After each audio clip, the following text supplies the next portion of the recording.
what would that be for you? It would be addiction, hands down. Addiction and substance use disorder. Wow. The one public health issue you'd solve is addiction and substance use disorder. Why is that? Yeah. I think the main reason is because I'm an addiction psychiatrist, which was influenced by the fact that I had a lot of people in my life growing up that were addicted to substances that were not necessarily and most often not recreational substances, but they were prescription substances that started it because doctors did not understand the addictive potential of the medications that they were prescribing to somebody in a vulnerable state.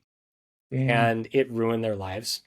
And it carried through to my life, to my family's life, to everyone who touched that person was impacted by that one drug that was misprescribed, Wow. or that one experience that somebody had in a vulnerable state with a substance that they should not have taken in that state. Like in some other situation, it might have been fine, but in that situation, it was not good, and it was often delivered by somebody of authority. And so, and as an adult growing up, I have witnessed, as I start to ask people about their lives and get to know them, I don't know a single person, and maybe you're the exception, but I don't know a single person who does not know somebody who struggles with substance abuse. And that, especially with the opioid crisis now, and that is astounding to me of how pervasive substance use is, and that it's insidious, because you can feel fine as somebody who has been taking opiates, for instance, for your entire life because the doctor prescribed them to you,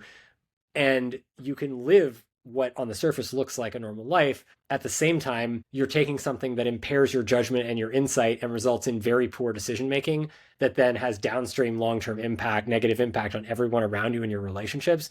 And because of the nature of how the drug works, like opiates or benzos or alcohol, they impair insight. And so you don't even know that it's happening. Like you don't even know, you don't have the awareness to know, because your insight is that ability to look within yourself, introspect. If that's a core part of our brains, that's critically important for having a good human life. And if you don't have the ability to self-reflect because it's being impaired by a drug that a doctor told you to take, or that a drug dealer or a friend told you to take, and you didn't know any better, and then you become hooked on it, like you're going to make bad decisions not once or twice or three times, but for your entire life. And Holy shit. that could be avoided. Like that could literally be avoided by having, I don't know, like a lot of my work is around like creating drug education for people, like how to use drugs safely and understand how they work, including psychedelics.